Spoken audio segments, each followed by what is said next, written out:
Hi, everyone. Welcome to A New View. I'm Juji, and I'm here with Shira, Lee, and Kim. We are four friends, speakers, and professionals from different cultures, backgrounds, and age groups coming together to offer healing and inspiration. We've all heard of the concept of a fear of failure, but today I want to talk about a fear of receiving or the inability to receive. Who wants to go first? I'll go first. For me, as far as receiving, I think that the way that I had been with receiving is different than it is now. It depends on what I'm receiving, but like one of the hardest things for me, or something that I recognized that I was not receiving well, is compliments. And I didn't recognize it until I was told on multiple occasions, whether it was like, the way that I looked or what I did. And I'd be like, yeah, and I would always try to turn it around or negate it or put myself down, and so at some point it was like an aha moment, and which led me to explore it a little bit and think about it and dive deeper into it. Like we're peeling all these onions on so many levels, with so many topics. So for me, it was that I discovered.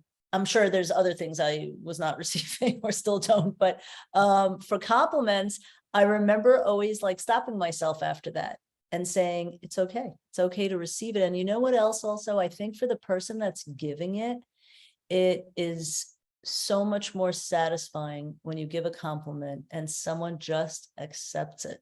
When you just accept it, you allow them to fulfill that joy that a person gets when they compliment someone, or when you do something nice for somebody.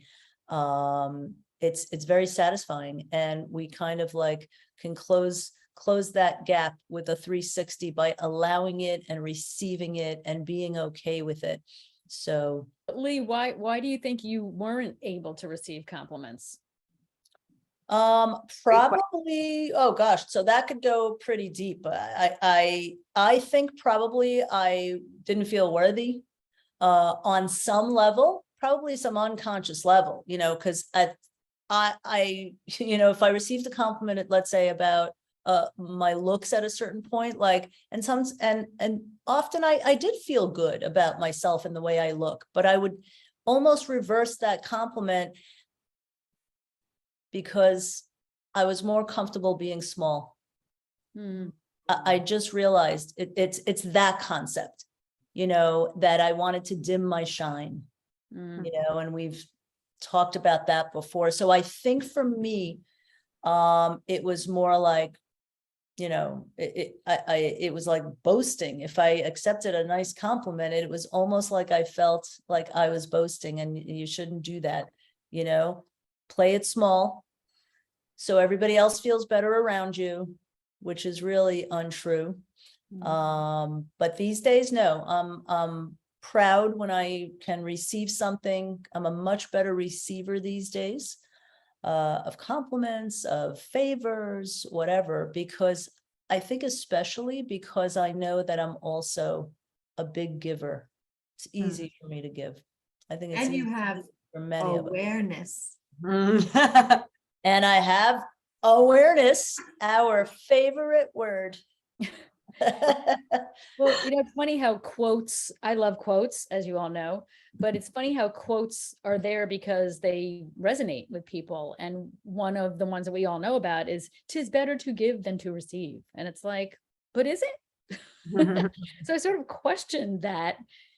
I think there's like also a conditioning in our society. I don't know if you guys are, Lee, you might remember this commercial for Angeli. Like when I was a teenager, it was like, "I could bring home the bacon, fry it up in the pan," right? And she's like, "I can do all of the things because I'm so strong, and I can like take care of my man, and I can like work and take care of the kids and keep the hat." Like, oh my God. Like, when do you allow someone to give to you? Because really at the end of the day, we can't do all of it. Like, we're a community, right?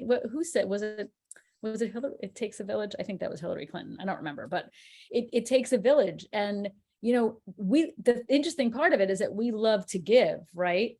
But we want the other person, it's sort of what you just said, Lee. It's like, we want the other person to accept our good feeling of giving by having a good feeling of receiving, because there's nothing crappier than being like, oh my God, I have such a good idea. I'm going to help this person, blah, blah. And they're like, nah, don't bother. I'm fine. I'll be fine. It's like, no, I really want to give you these things.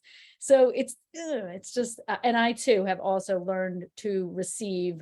For me, it's been more about, I got this, just emotionally, I got this, I'm good. So for me, it was more about emotional support that I did not let in, that I am so letting in now, evidenced by you. Yeah, and I got to add, like, also, I think it was modeled to me by my mom, who has a very hard time receiving, you know, and we've spoken about it a lot. And you know, she may be getting a little better at it, you know, because I'm trying to explain to her the concept of, like, you know, this will give the other person satisfaction, because she's such a giver. My mom is such a giver. So I try to give that example, and I'm like, you know why do you give? Because it makes you feel so good, right? Other people want the same. So it's okay to take back, and you deserve it, you know? So that's where I think I got it from. But, you know, yeah, breaking those molds, working on it. Gosh, I could remember times when I was definitely not financially stable, and I would have friends who absolutely were. And they would say, you know, oh, I really want to go to this restaurant. Like, let me cover you. Let's go experience this together. And I would go, and there was, you know, intellectually, I could appreciate it, but somewhere deep down emotionally, it was like this nagging, negative feeling, which comes back to this word that I feel like is such a huge word for me in my childhood, which is shame. Shame of not making enough money, you know, at the time, being like really having to live paycheck to paycheck, not being able to go out and afford these things that other people could. And, you know, when you're broke, like, there's a certain amount of pride that you want to have to, like, I want to pay for myself. I want to, you know, support myself in that way. And I would, of course, allow it, but it was not comfortable at all. And I'd probably said thank you like 1,000 times. And then the next day I probably texted her 1,000 more times. And, you know, it was just like this never ending thank you. And she was like, shut the hell up already. Like, you're welcome, stop.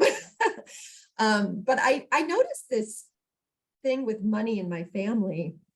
We all have trouble accepting, like, when someone pays for us. And I'm definitely getting better at it because I'm practicing. I'm aware of it. I think having that awareness is key. Talking to yourself and, like, reframing thoughts, key.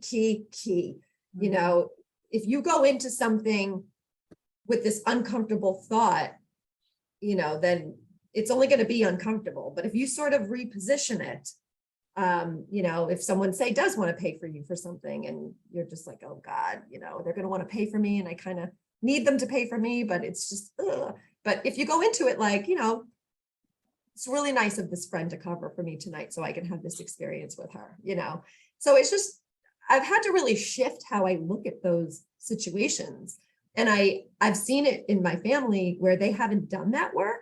So I don't even think they're really aware of, like, how deeply rooted this shame goes, because we'll be at dinner and it will be an all-on brawl if someone tries to pick up the check or whatever. It's like just back and forth. And one of my sisters, she wants nothing to do with the conflict anymore. She's like, just pay. Just pay. I'm not doing this. And then where my other family is like still yelling, no, let me get it. And then it's like days and days. I feel so bad that mom paid for dinner. It's like, oh my God, exhausting.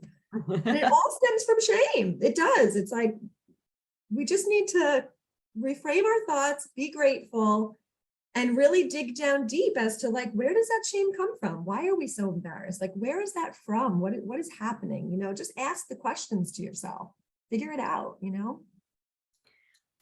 I want to piggyback on that, Kim, because this is my topic. And the reason why this came up for me recently is because I'm a solopreneur and I'm really struggling with the idea that even though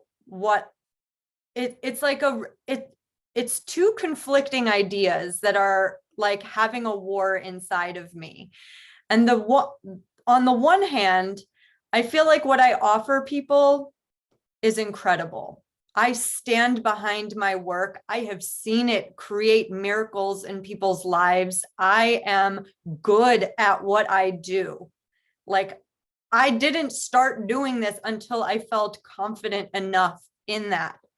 And on the flip side of that, I feel like it's a burden for people to pay me. And that word burden is what really stuck out for me. It feels like this cellular experience. And that's what I had to pull that thread when this came up for me. Because like you said, when you don't know where something comes from, you have to dig deeper. You have to go like layer by layer by layer. And I feel like, honestly, the bottom layer is shame. The bottom layer is always shame. It is the hardest one to break through. It's the most intense block that you can experience, because shame, by definition, is not something you want to talk about. By definition, it's not something that you want to discuss with other people. So that's the thing that we keep the most hidden. It's the cards that we hold the closest to our chest about what it is that we're feeling.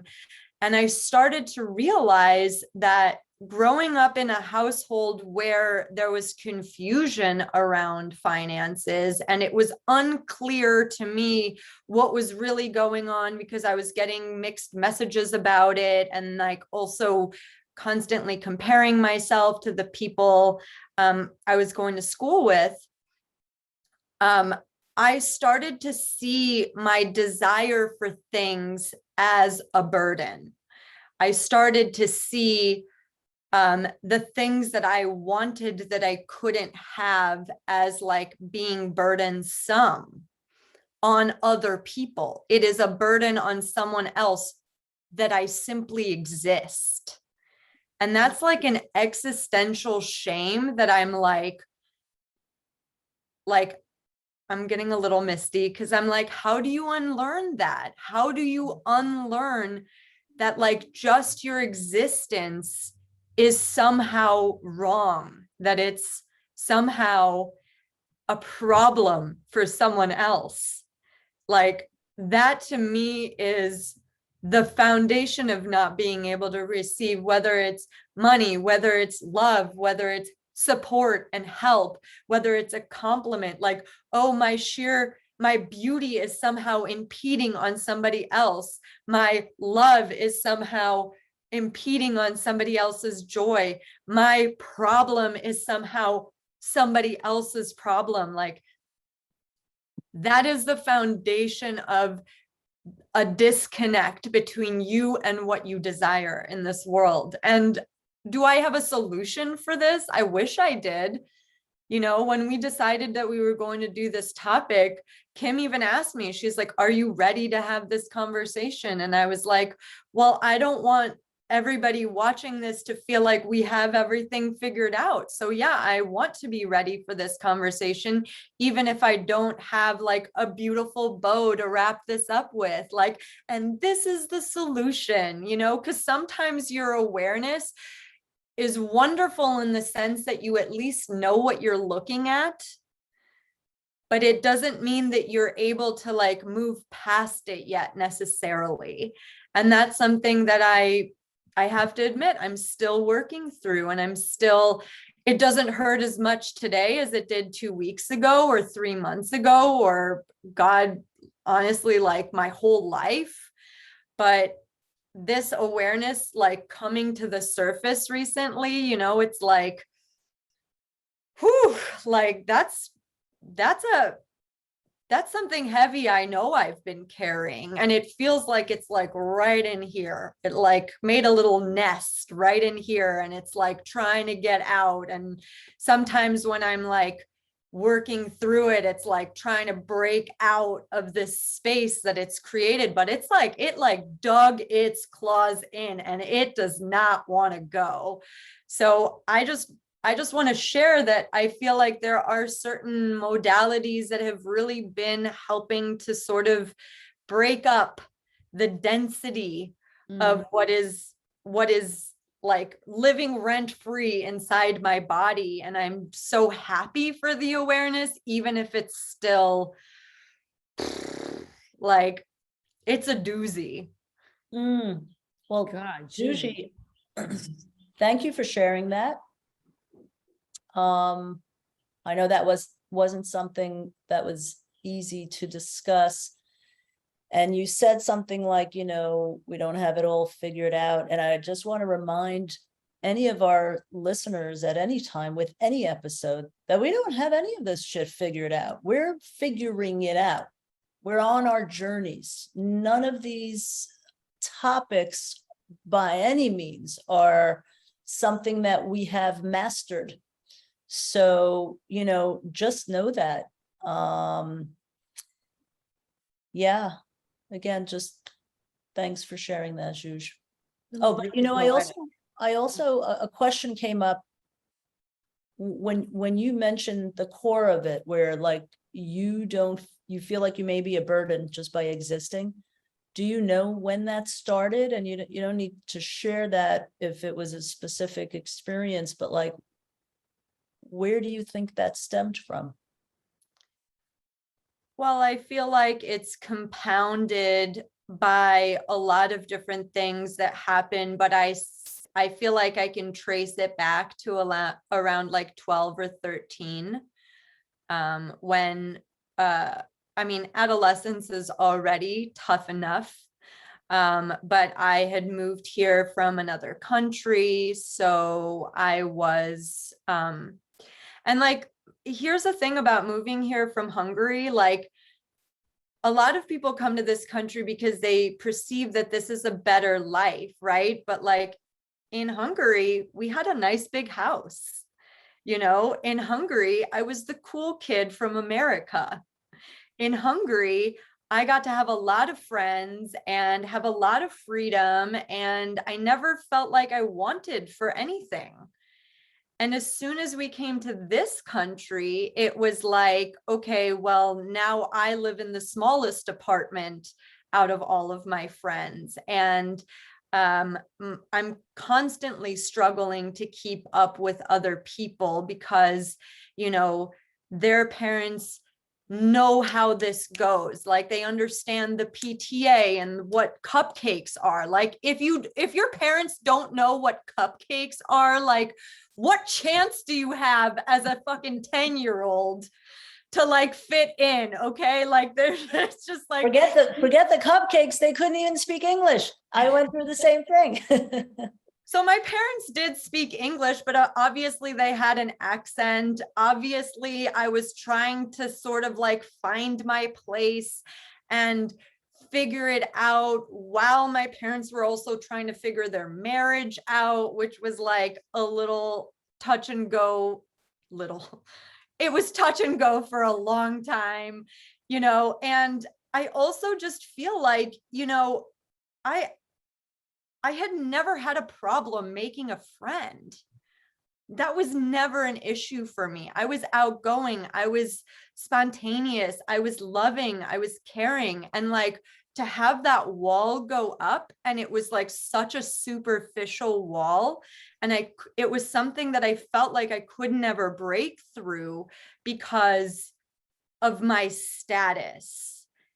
And I was just like, oh, all of the things that I thought I was like, that was valuable about me the love and the caring and the sweetness and the fun and all of that stuff. Oh, none of that matters. All that matters is how I present to the world, and like what my parents do for a living, and like what car they drive. Like, really, that's all the value that there is? Like, whoa, that message was loud and clear.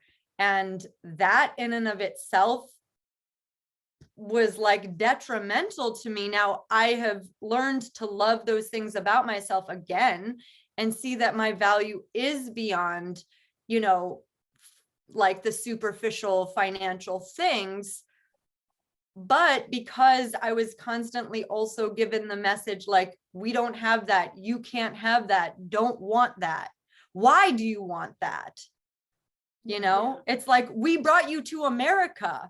Right. I'm like, I'm not sure I'm grateful about that right now. You know, like This I was such a had it tender figured age. out. That was such a tender age, Juji, that, I mean, you have to remember that, you know? Totally.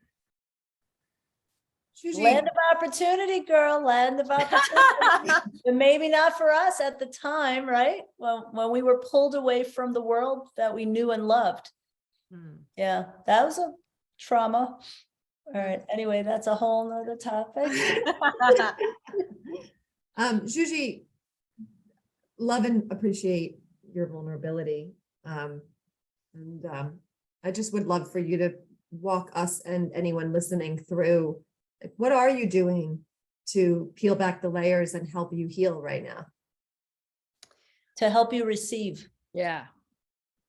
Well, one of the things that I find to be a very powerful tool is something called EFT, which is the emotional freedom technique. It's also known as tapping, where somebody, a practitioner who's studied this, a friend of mine is a really amazing practitioner, and she does group work too. You tap on different pressure points on your face and on your body, and it helps you to sort of like recalibrate your physiology while also speaking the words, even though fill in the blank, I still love and accept myself.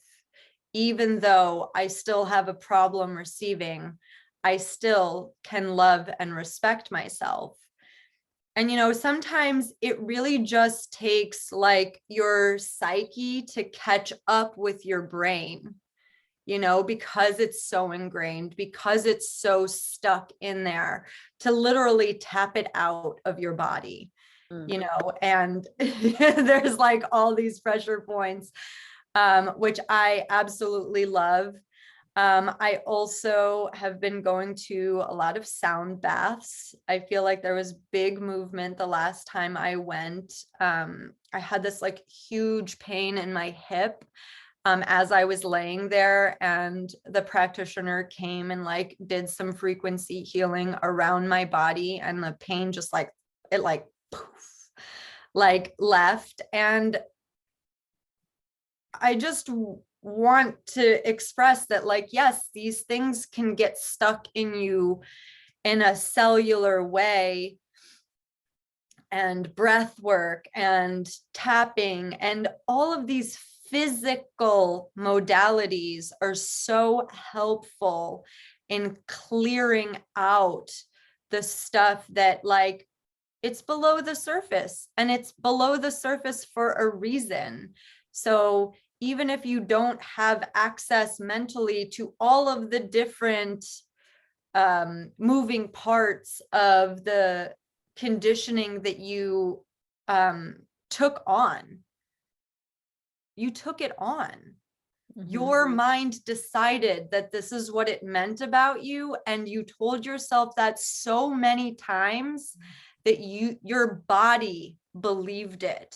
The cells in your body believed this about you.